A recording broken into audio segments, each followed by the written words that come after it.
కృతజ్ఞతలు తెలియజేస్తా ఉన్నాను. ఎన్నో కష్ట నష్టాల కోర్చి ఒకరిద్దరు కాదు, నిజంగా చెప్పాలంటే కొంతమంది తమ తమ వ్యక్తిగతమైన సమస్యలు ఉన్నా కూడా వాటన్నిటినీ పక్కన పెట్టి నిర్విరామంగా పనిచేసినారు. వారందరికీ పేరు పేరున హృదయపూర్వకంగా వినమ్రంగా నమస్సులు, వినమ్రంగా ధన్యవాదాలు. దాదాపు ప్రతి బూత్లో 407 బూత్లు ఉంటే ప్రతి బూత్లో మా జూబ్లీహిల్స్ స్థానిక నాయకత్వం చాలా అద్భుతంగా కష్టపడ్డారు. వారికి కూడా హృదయపూర్వకంగా నా ధన్యవాదాలు, హృదయపూర్వకంగా వారికి కూడా నమస్కారాలు. శ్రీమతి మాగంటి సునీత గోపీనాథ్ గారు అభ్యర్థి కొత్తదైనప్పటికీ, వారికి ఇదివరకు రాజకీయ అనుభవం లేకపోయినప్పటికీ వారు కూడా నిజంగా చాలా కష్టపడ్డారు. చాలా పెద్ద ఎత్తున వారు కూడా మరి పోరాటం కూడా చేసినారు. చివరి రోజు మరి ఏ రకంగా వారు పోరాడినారో మీరు అందరూ కూడా చూశారు. వారికి కూడా నా అభినందనలు. ఎందుకంటే కొత్త అభ్యర్థి అయినప్పటికీ, ఎక్కడా కూడా ప్రత్యర్థి ముఖ్యంగా అధికార పార్టీ అయినప్పటికీ, అధికార యంత్రాంగం మొత్తం ఉన్నప్పటికీ వారు కూడా మొక్కవోని ధైర్యంతో కొట్లాడినారు. సునీత గోపీనాథ్ గారికి మనస్ఫూర్తిగా నా అభినందనలు. అట్లాగే బీఆర్ఎస్ పార్టీకి మరి ఓటేసిన జూబ్లీహిల్స్ ప్రజలకి మరి చివరి ఓటింగ్ శాతం ఇంకెంత తెలియదు, బట్ చాలా గణనీయంగా గౌరవప్రదంగా మా పార్టీకి కూడా ఓట్లు వచ్చినాయి. మరి మాకు ఓటేసిన జూబ్లీహిల్స్ ప్రజలందరికీ కూడా పేరు పేరున వారికి కూడా కృతజ్ఞతలు. సరే, సహజంగానే ఒక రాజకీయ పార్టీగా ఎన్నికల్లో దిగినప్పుడు గెలుస్తామనుకొని దిగుతాం, గెలుస్తామనుకొని కొట్లాడతాం, గెలవాలని కొట్లాడతాం. అట్లనే కొట్లాడినాం. గత 2 ఏళ్లుగా బీఆర్ఎస్ పార్టీ ప్రధాన ప్రతిపక్ష పార్టీగా తన పాత్రను అద్భుతంగా పోషించింది. ప్రజా సమస్యలను మరి కేంద్రంగా చేసుకొని ప్రజల వాదనను, ప్రజల వేదనను ఇవాళ ప్రభుత్వం ముందు పెట్టడంలో, అది శాసనసభలో అయితేనేమి, ప్రజాక్షేత్రంలో అయితేనేమి, సోషల్ మీడియాలో అయితేనేమి చాలా బలంగా బీఆర్ఎస్ పనిచేస్తున్నది. మా పని ఇట్లాగే భవిష్యత్తులో కూడా కొనసాగుతూనే ఉంటుంది. ఎందుకంటే ఈ ఉప ఎన్నికల్లో కూడా మేము నిజాయితీగా కొట్లాడినాం. ప్రజా సమస్యల్ని కేంద్ర బిందువుగా చేసుకొని, ప్రజలనే ఎజెండాగా చేసుకొని ఎన్నికల్లో డెఫినెట్గా చిత్తశుద్ధితో నిజాయితీగా మేము కొట్లాడినాం. మీకు తెలుసు ఎట్లా ఎన్నికలు జరిగినాయి కూడా అందరు చూసినారు, నేను చెప్పక్కర్లేదు ప్రత్యేకంగా. మరి మొత్తం ఎన్నిక ప్రచారం ముగిసేదాకా ఎట్లా జరిగింది, ప్రతి సర్వేలో కూడా బీఆర్ఎస్ గెలుస్తుందని ఎట్లా చెప్పింది, ఆ తర్వాత ఆఖరి 3 రోజులు ఏం జరిగింది, ఇదంతా ప్రజలు చూసినారు. నేను అందులోకి పోను, అవి చెప్పను. కానీ ఒకటి మాత్రం వాస్తవం, ఈ ఎన్నిక డెఫినెట్గా మరి మాకు కొత్త ఉత్సాహాన్ని ఇచ్చింది, కొత్త బలాన్ని ఇచ్చింది. ఎందుకంటే మరి స్పష్టంగా ప్రజలు ఒక తీర్పు ఇచ్చారు. ఈ రాష్ట్రంలో ప్రత్యామ్నాయం కేవలం బీఆర్ఎస్ మాత్రమే. ఇంకా అది అందులో అనుమానమే లేకుండా ఖచ్చితంగా ఈ ప్రభుత్వం ఏదైతే పనిచేస్తుందో వారికి ప్రత్యామ్నాయంగా పోరాడుతున్న ఒకే ఒక్క పార్టీ బీఆర్ఎస్ అనే మాట స్పష్టంగా ప్రజలు చెప్పారు. డెఫినెట్గా దాన్ని కూడా మేము మాకు ఒక సానుకూల అంశంగానే తీసుకుంటా ఉన్నాం.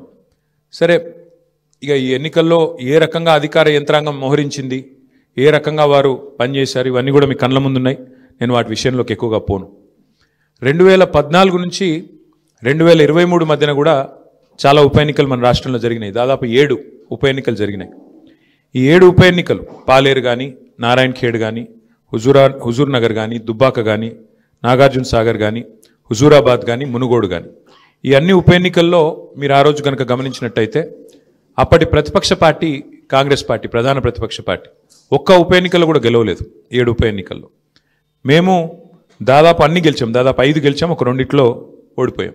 అంతే తప్ప మరి ప్రతిపక్షంలో ఉన్న కాంగ్రెస్ పార్టీ ఆనాడు ఒక్క ఉప ఎన్నికల్లో గెలవకపోయినా చివరికి మళ్ళీ 2023 సార్వత్రిక ఎన్నికల్లో వారు విజయం సాధించారు, గవర్నమెంట్ కూడా ఫామ్ చేశారు.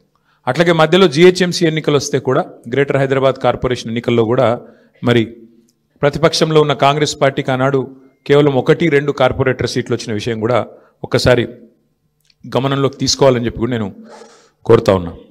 అట్లాగే ఈ ఎన్నికల్లో ముఖ్యంగా ప్రజల తరపున వాదన బలంగా వినిపించగలిగాం. ఎన్నికల ఎజెండాను ఖచ్చితంగా నిర్దిష్టంగా బలంగా ప్రతిపక్షంగా మేమే సెట్ చేయగలిగాం. ప్రజా సమస్యలను ప్రధానంగా 6 గ్యారంటీల అమలులో ప్రభుత్వ వైఫల్యాన్ని బలంగా ప్రజల్లోకి తీసుకొని పోయాం. 6 గ్యారంటీల విషయంలో ప్రభుత్వం చేసిన మోసాన్ని తీసుకొని పోయాం. హామీల ఎగవేతను బాకీ కార్డుల రూపంలో ప్రధాన చర్చగా చేయగలిగాము. ఇది బీఆర్ఎస్ సాధించిన విజయంగా మేము భావిస్తూ ఉన్నాం. అట్లాగే మేము అనవసరపు అంశాల జోలికి పోలేదు. కులము, మతము వీటి పేరు మీద డైవర్షన్ రాజకీయాలు చేయలేదు. బూతులు అసలు మాట్లాడలేదు. ఆఖరికి ప్రభుత్వంలో ఉన్నవాళ్ళు ఫ్రస్ట్రేట్ అయిపోయి బూతులు మాట్లాడినా మేము మాత్రం బూతులు మాట్లాడలేదు, కేవలం ప్రజా సమస్యల గురించే మాట్లాడాం. చాలా హుందాగా ఈ ఎన్నికల్లో కొట్లాడినామని చెప్పి నేను అనుకుంటా ఉన్నా. అట్లాగే జనాలకు అవసరమైన పాయింట్లు, ప్రజలకు అవసరమైన పాయింట్లను మాత్రమే చర్చకు పెట్టాం. కాంగ్రెస్ బీజేపీ ఎన్ని రకాలుగా మమ్మల్ని కవ్వించే ప్రయత్నం చేసినా సంయమనం కూడా పాటించాం. అట్లాగే మేమేం చేశాము, ఎందుకంటే ఒక 10 ఏళ్ళు ప్రభుత్వాన్ని నడిపిన ఒక జవాబుదారీ పార్టీగా, ఒక బాధ్యత గల ప్రతిపక్షంగా 10 ఏళ్ళు మీరు ఏం చేశారు జూబ్లీహిల్స్ కంటే 5,328 కోట్లతో అభివృద్ధి సంక్షేమ కార్యక్రమాలు చేశామని చెప్పి లెక్కల సహితంగా మరి ప్రజల ముందు పెట్టాము. చాలా పారదర్శకంగా పనిచేశామని చెప్పి ఎన్నికలు కూడా పోయినాం.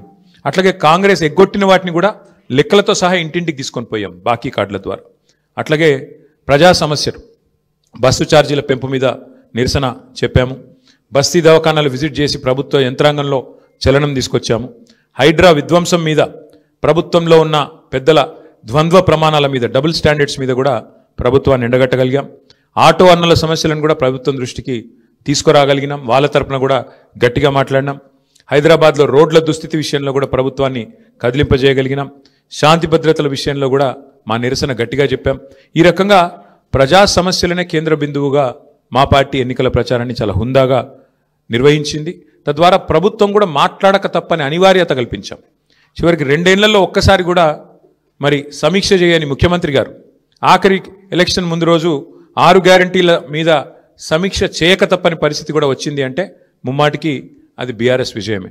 అట్లాగే 2 ఏళ్లుగా మైనారిటీకి మంత్రివర్గంలో స్థానం లేదు. బీఆర్ఎస్ ఏదైతే మరి మంత్రివర్గంలో ఇట్లా మైనారిటీలకు స్థానం లేదు, ఒక ఎంపీ లేరు, ఎమ్మెల్యే లేరు, ఎమ్మెల్సీ లేరు అని గట్టిగా మాట్లాడితే చివరికి అనివార్యంగా అజారుద్దీన్ గారికి మంత్రి పదవి ఇయ్యక తప్పని అనివార్యత కల్పించింది కూడా ఖచ్చితంగా మా యొక్క ఎన్నికల ప్రచార సరళి. తప్పకుండా ప్రధాన ప్రతిపక్షంగా మరి మా బాధ్యత మేము నిర్వర్తించినాం.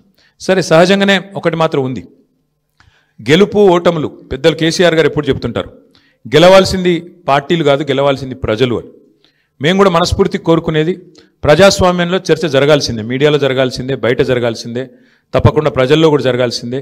ఈ ఎన్నిక ఎట్లా జరిగింది అనే విషయంలో కూడా చర్చ జరగాలి. ఎందుకంటే ఈరోజు కాదు, మేము 4 రోజుల ముందే చెప్పాం ఎన్ని రకాల అక్రమాలకు కాంగ్రెస్ తెరలేపిందో చెప్పాం. అభ్యర్థి యొక్క సొంత తమ్ముడికి 3 ఓట్లున్న విషయాన్ని మీ ముందు పెట్టాం, ఆధారాలతో సహా మేము స్పష్టంగా మీ ముందు బయట పెట్టాం. ఎన్నికల కమిషన్ అడిగాం, కోర్టుకు పోయాం. ఎన్ని ప్రయత్నాలు చేయాలో అన్ని ప్రయత్నాలు పారదర్శకంగా ఫ్రీ అండ్ ఫెయిర్ ఎలక్షన్ కోసం జరగాలని ప్రయత్నం చేసినాం. షెడ్యూల్ వచ్చిన నాటి నుంచి పోలింగ్ డే దాకా ఏమేం జరిగినాయో, ఎన్ని రకాల అక్రమాలు, ఎన్ని రకాల అవకతవకలు, ప్రలోభాలు, ఎన్ని రకాల ఒత్తిళ్లు, ఇవన్నిటి మీద కూడా చర్చ తప్పకుండా జరగాల్సిందే. ఏదేమైనప్పటికీ సరే, అల్టిమేట్గా ప్రజాస్వామ్యంలో ప్రజా తీర్పు శిరోధార్యం. తప్పకుండా మరి ఇవాళ మేము కూడా ఓట్లేసిన ప్రజలకు ధన్యవాదాలు చెప్తున్నాం. అట్లాగే మిగతా వారికి కూడా మేము విజ్ఞప్తి చేస్తూ ఉన్నాం. ప్రధాన ప్రతిపక్షంగా మా పాత్రను మీరు గమనించారు. ప్రధాన ప్రతిపక్షంగా మేము గెలవాలని కోరుకున్నాం, సహజంగా గెలుస్తామని ఆశించినాం. బట్ ఎలాంటి నిరాశ లేదు, మా పని మేము చేసుకుంటూ పోతూనే ఉంటాం. ఎందుకంటే 2 ఏళ్లుగా లగచర్ల కావచ్చు, హైడ్రా బాధితులు కావచ్చు, మూసీ బాధితులు కావచ్చు, 6 గ్యారంటీల విషయంలో బాకీ కార్డుల రూపంలో కావచ్చు, ప్రజల తరపున గొంతు ఎత్తడంలో, అట్లాగే మా మీద జరిగే దుష్ప్రచారాన్ని తిప్పికొట్టడంలో శాసనసభ వేదిక కానీ బయట కానీ బ్రహ్మాండమైన పాత్ర పోషించాం. రేపటి రోజున కూడా అట్లాగే ముందుకు పోతాం. మరి మా కార్యకర్తలకు కూడా నేను చేసే విజ్ఞప్తి, సన్నద్ధం అవుదాం. అన్ని రకాలుగా ప్రజాక్షేత్రంలో మనం ఈ ప్రభుత్వాన్ని నిలదీయడంలో సఫలమైనాం. ముఖ్యంగా మా సోషల్ మీడియాలో పనిచేసే మా తమ్ముళ్ళు చెల్లెళ్ళకు కూడా నేను హృదయపూర్వకంగా అభినందనలు చెప్తా ఉన్నాను.